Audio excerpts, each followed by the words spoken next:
Hello, we're back, and today I'd like to look at a calc-silicate xenolith in Merapi basaltic andesite.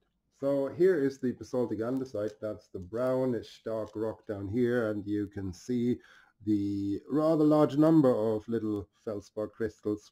This is mainly calcic to intermediate plagioclase, and close to the contact to the xenolith you see that there's a dark rim, and it seems less crystal rich. Let me try to get you a little closer here.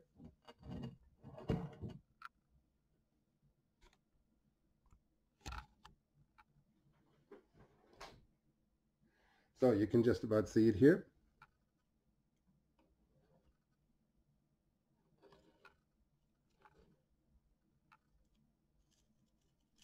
And it's quite porous down here in this portion, but it's far less porous when we approach the xenolith. However, if we look at this little intrusion here, where some of the magma has moved into the xenolith and it's actually breaking it apart, then we can zoom in a little bit.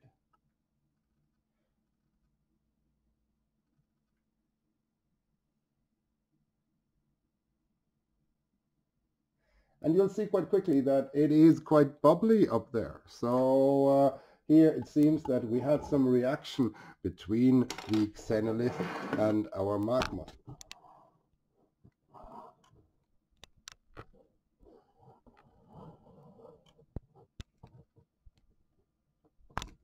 So here we're getting a slightly closer shot, and here we see the white material that's mainly wollastonite and the green material that's mainly diopside, typical minerals in the calc-silicate. These come from the pyrometamorphic conversion of limestone, and what happens there is you drive out the CO2 and the calcium goes into pyroxene type minerals like wollastonite and diopside. And this specimen is also rather beautiful on the other side, so let me turn it around.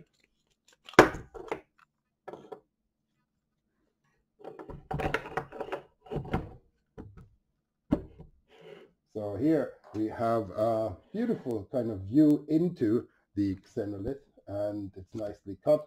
So here we have our basaltic andesite. Here's a little fragment of the xenolith in the process of being broken off. Here's our margin, likely a chilled margin when the hot magma was in contact with a somewhat cooler xenolith. And then we have a vein system here of wollastonite, and we have darker greenish diopside in there, and there's a whole range of other minerals in there, rather complicated ones, but the diopside and the wollastonite are the main ones. And here we see some of the dark material piercing through in 3D coming from the other side into our xenolith.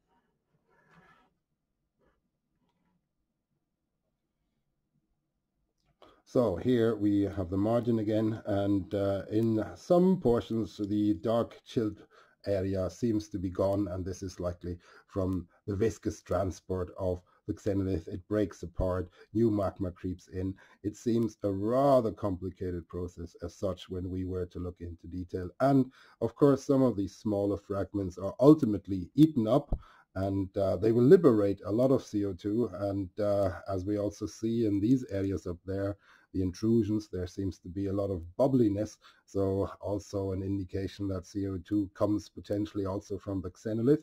So we have magmatic CO2 and CO2 from the former limestone, the calc-silicate xenolith, and this might be one of the reasons why Merapi is so explosive, sometimes even erratic, and certainly rather dangerous to the dense population in its surrounding.